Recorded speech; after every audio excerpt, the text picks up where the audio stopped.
할렐루야. 11월 3일 금요일 새벽 기도에 나오신 하늘가족 여러분 환영합니다. 우리 사도신경 하심으로 우리의 신앙을 고백하겠습니다. 전능하사 천지를 만드신 하나님 아버지를 내가 믿사오며 그 외아들 우리 주 예수 그리스도를 믿사오니 이는 성령으로 잉태하사 동정녀 마리아에게 나시고 본디오 빌라도에게 고난을 받으사 십자가에 못 박혀 죽으시고 장사한 지 사흘 만에 죽은 자 가운데서 다시 살아나시며 하늘에 오르사 전능하신 하나님 우편에 앉아 계시다가 저리로서 산자와 죽은 자를 심판하러 오시리라. 성령을 믿사오며 거룩한 공예와 성도가 서로 교통하는 것과 죄를 사하여 주시는 것과 몸이 다시 사는 것과 영원히 사는 것을 믿사옵나이다. 아멘. 우리 찬송가 32장 만유의 주제 함께 찬양드리겠습니다. 찬송가 32장 만유의 주제 함께 찬양드리겠습니다. 찬송가 32장입니다. 만유의 주제 존귀하신 예수 사람이 되신 하나님 다 사모하여 영원히 섬길 내 영광 되신 주로다. 화려한 동산 무성한 저수목 다 아름답고 묘하나 순전한 예수 더 아름다워 봄 같은 기쁨 주시네. 광명한 해와 명랑한 저 달빛 수많은 별들 빛나나 주 예수 빛은 더 찬란하여 참 비교할 수 없도다. 아멘. 오늘 우리에게 주신 하나님 말씀 보겠습니다. 오늘 우리에게 주신 하나님 말씀 구약성경 욥기 1장 1절에서 12절까지 말씀입니다. 욥기 1장 1절에서 12절까지 말씀입니다. 제가 가지고 있는 성경 구약성경 761쪽에 있습니다. 욥기 1장 1절에서 12절까지 말씀입니다. 네, 다 찾으신 줄로 알고 우리 한 목소리로 오늘 아침 우리에게 주신 하나님 말씀 합독하도록 하겠습니다. 1절입니다. 우스 땅에 욥이라 불리는 사람이 있었는데 그 사람은 온전하고 정직하여 하나님을 경외하며 악에서 떠난 자더라. 그에게 아들 7과 딸 3이 태어나니라. 그의 소유물은 양이 7,000마리요 낙타가 3,000마리고 소가 500결이요 암나귀가 500마리며 종도 많이 있었으니 이 사람은 동방 사람 중에 가장 훌륭한 자라. 그의 아들들이 자기 생일에 각각 자기의 집에서 잔치를 베풀고 그의 누이 3명도 청하여 함께 먹고 마시더라. 그들이 차례대로 잔치를 끝내면 욥이 그들을 불러다가 성결하게 하되 아침에 일어나서 그들의 명수대로 번제를 드렸으니 이는 욥이 말하기를 혹시 내 아들들이 죄를 범하여 마음으로 하나님을 욕되게 하였을까 함이라. 욥의 행위가 항상 이러하였더라. 하루는 하나님의 아들들이 와서 여호와 앞에 섰고 사탄도 그들 가운데 온지라. 여호와께서 사탄에게 이르시되 네가 어디서 왔느냐. 사탄이 여호와께 대답하여 이르되 땅을 두루 돌아 여기저기 다녀왔나이다. 여호와께서 사탄에게 이르시되 네가 내 종 욥을 주의하여 보았느냐. 그와 같이 온전하고 정직하여 하나님을 경외하며 악에서 떠난 자는 세상에 없느니라. 사탄이 여호와께 대답하여 이르되 욥이 어찌 까닭없이 하나님을 경외하리이까? 주께서 그와 그의 집과 그의 모든 소유물을 울타리로 두르심 때문이 아니니이까? 주께서 그의 손으로 하는 바를 복되게 하사 그의 소유물이 땅에 넘치게 하셨음이니이다.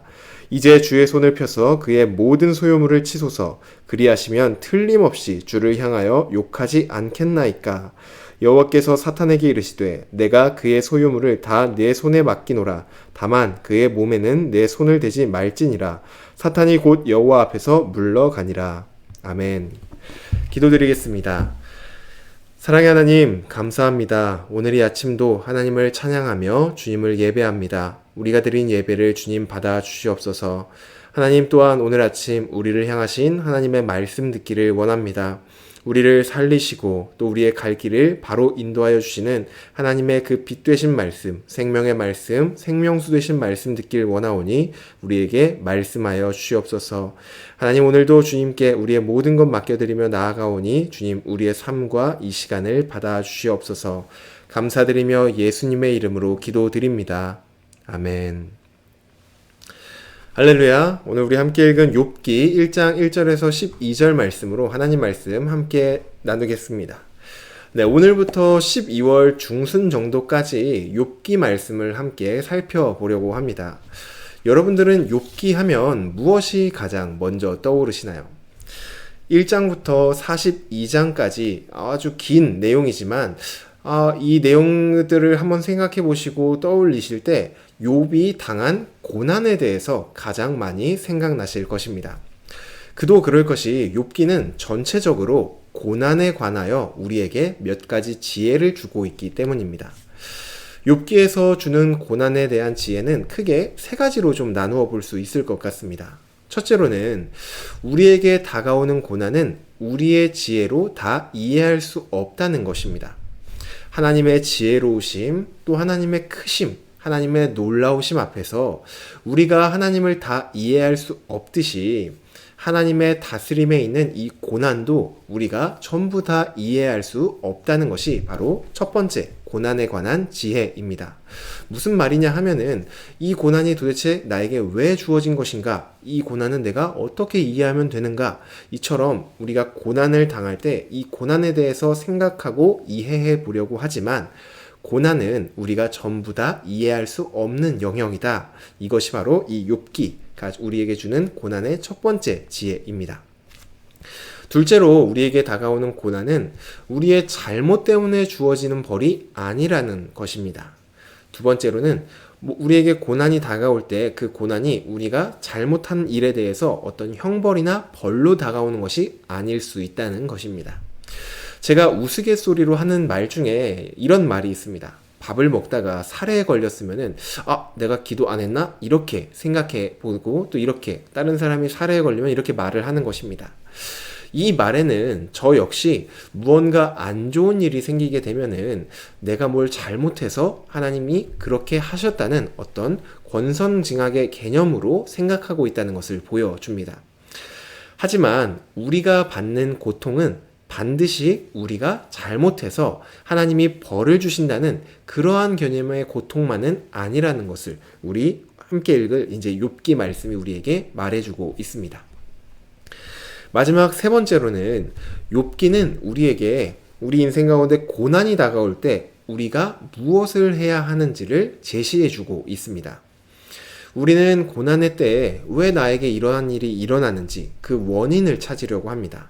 하지만 욥기는 우리에게 고난을 당할 때 원인을 찾기보다는 하나님과의 관계를 어떻게 해야 되는지를 우리에게 말해주고 있습니다. 고난 가운데 하나님의 뜻을 다 이해할 수 없을지라도 하나님의 뜻을 받아들이는 일, 그리고 고난 가운데 그 고통을 다른 곳이 아니라 하나님께만 쏟아내는 일, 결국 고난은 우리와 하나님과의 관계를 확인시켜주는 것으로 고난 가운데도 하나님께 경외함으로 나아갈 것을 우리 욥기는 우리에게 말해줍니다. 이처럼 고난에 관한 이 세 가지 지혜로 욥기 전체가 구성되어 있습니다. 첫째로는 이 우리가 당하는 고난을 우리가 전부 다 이해할 수는 없다. 둘째로는 우리가 당하는 고난이 반드시 우리가 잘못해서 하나님이 벌을 주시는 그러한 개념이 아니다. 셋째로는 고난의 원인을 우리가 찾기보다는 고난을 당할 때 이 가운데 하나님과의 관계를 어떻게 할지를 우리에게 말해주는 책이다. 이렇게 세 가지 지혜로 이 욥기 전체적으로 좀 구성되어 있다고 보실 수 있습니다. 앞으로 욥기를 읽어 나가실 것인데 이러한 세 가지 지혜의 측면이 어떻게 드러나는지 살펴보시는 것도 욥기를 묵상하는 데 있어서 도움이 되실 것입니다. 네, 이제 욥기 본문으로 들어가 보도록 하겠습니다. 오늘 본문은 욥기의 시작, 욥이 어떠한 사람인지, 욥이 왜 고통을 당하게 되었는지를 보여주는 서론 부분입니다. 오늘 본문 1절에서 5절 말씀을 보시면 욥이 어떤 사람이었는지를 말해주고 있습니다. 1절을 먼저 보시면 욥은 온전하고 정직하여 하나님을 경외하며 악에서 떠난 사람이다, 이렇게 말을 하죠. 또한 그에게는 아들이 7이나 있고 또 딸이 3이나 있으며 소유물도 수많이 가지고 있어서 가축들도 엄청나게 많이 있다는 것을 보여주고 있고 동방에서 가장 제일 가는 부자였던 것으로 말하고 있습니다. 그뿐만이 아닙니다. 그는 매일 자녀들이 잔치를 한 다음 날이면 아침 일찍 일어나 혹시 나의 자녀들이 하나님께 잘못한 것은 없는지, 자녀들이 혹시 하나님을 욕되게 하진 않았는지 자녀들의 죄를 위하여 하나님께 번제를 올려드렸습니다. 그리고 5절 끝부분에 욥의 행위가 항상 이러하였다고 말을 합니다. 결론적으로 말씀드리면 이 성경은 욥이 하나님을 경외하는 자였다, 이렇게 말을 하고 있는 것이죠. 이어서 6절을 보시면 갑자기 욥에 대한 평가가 끝나자 하나님께로 장면이 옮겨집니다. 하루는 하나님의 아들들이 와서 여호와 앞에 섰고 사탄도 그 가운데에 섰습니다. 그때 여호와께서 사탄에게 어디서 왔느냐 이렇게 물어보십니다. 여기서 하나님이 사탄에게 어디서 왔느냐라고 물어보시는 것은 너가 누군데 지금 여기 있느냐? 너는 어디서 온 사람이냐? 어디서 온 존재냐?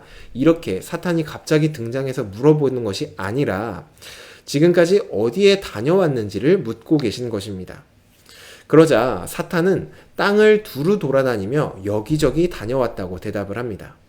그리고 8절 말씀을 보시면 하나님은 사탄에게 내 종인 욥을 주의하여 살펴보았느냐라고 묻습니다. 그리고 욥에 대한 성경의 평가 그리고 하나님의 평가를 말씀하여 주십니다.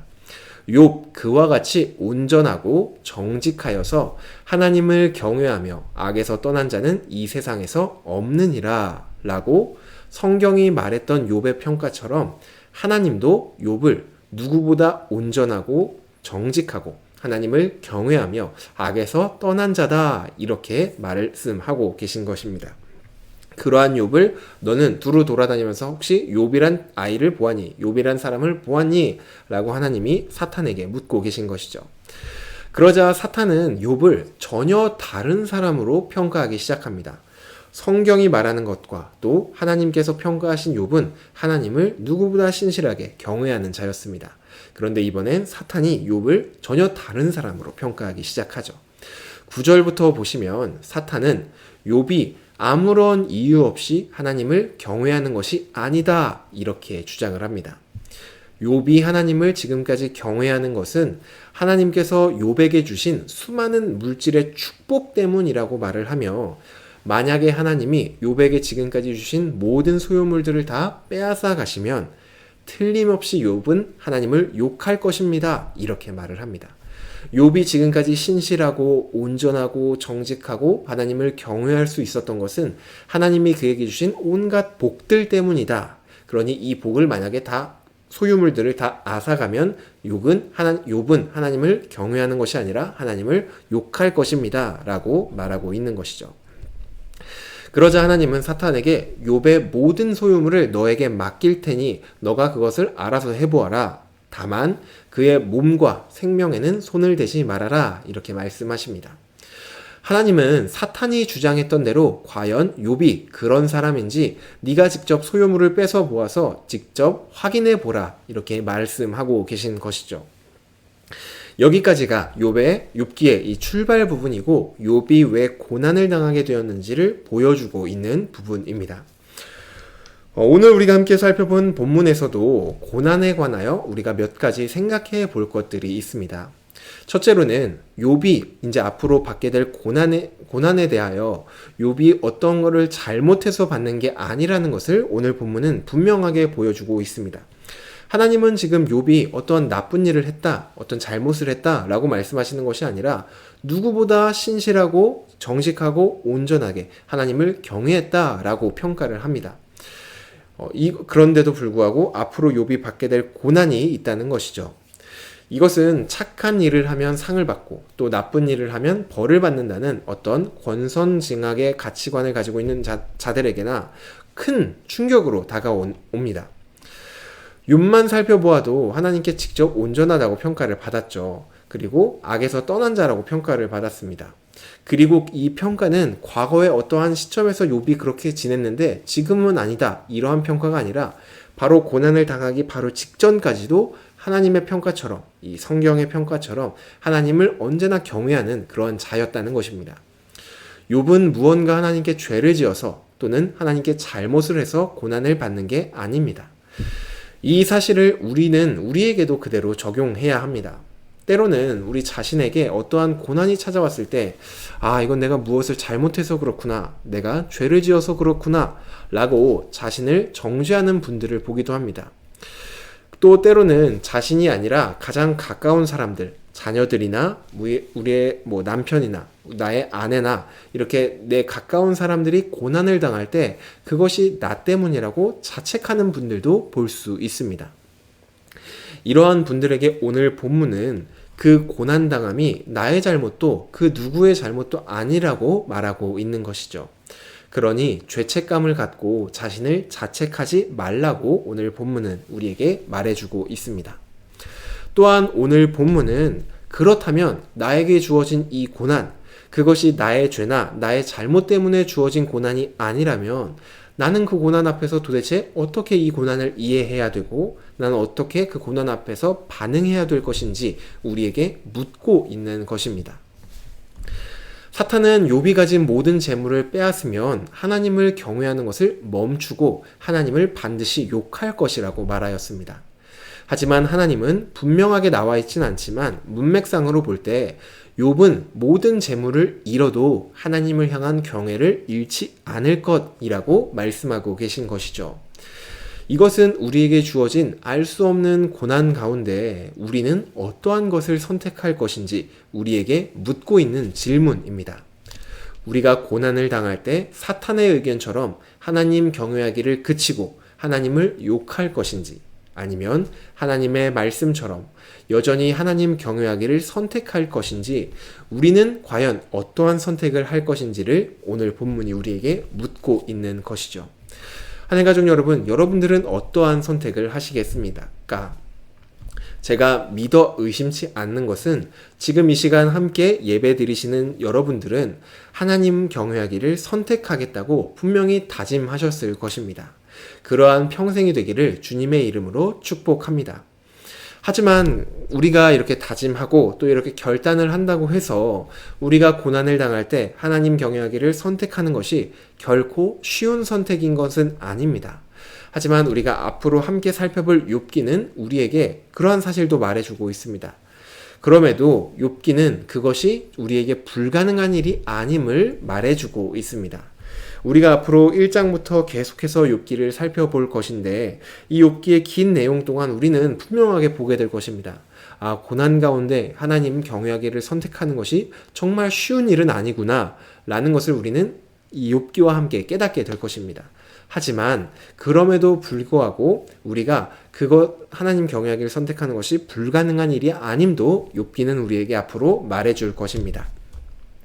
오늘부터 11월 그리고 12월 약 2달 정도 되는 기간 동안 욥기 말씀을 우리 함께 묵상하며 욥이 고난 가운데 걸어간 길, 또 그 고난 가운데 품은 마음, 또 그의 반응, 그 모든 것들을 우리가 함께 걸어간 길, 우리의 마음, 또 우리의 반응으로 생각하시며 함께 이 욥기 말씀을 묵상함으로 욥과 같이 하나님 경외하기를 선택하고 또 하나님 경외하기를 선택하기를 준비하시는 저와 여러분이 되시기를 주님의 이름으로 축복합니다.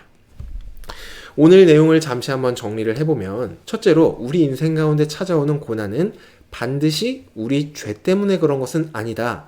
그러니 혹시 내가 내 어떤 고난이나 고통, 또 내 가까운 사람이 당하는 어떤 어려움들 때문에 나를 자책하고 있다면은 그렇게 나를 자책하지 말자. 이것이 첫 번째 우리가 적용해야 될 부분이었고, 둘째로는 고난 가운데서도 하나님 경외하기를 선택하자는 것입니다. 이것이 물론 쉬운 일은 아니지만 우리가 함께 그 길을 걸어가며 고난 가운데서도 하나님 경외하기를 끝까지 선택하는 자가 되자는 것입니다. 하나님 가족 여러분, 성경이 복 받는 얘기, 또 우리가 잘 되는 얘기, 즐거운 얘기만 말하면 얼마나 좋겠습니까? 하지만 우리가 살아가는 현실은 분명히 그러한 행복, 즐거움, 기쁨만 있는 곳이 아니라는 것을 우리는 너무나 잘 알 수 있죠. 알고 있기도 하고.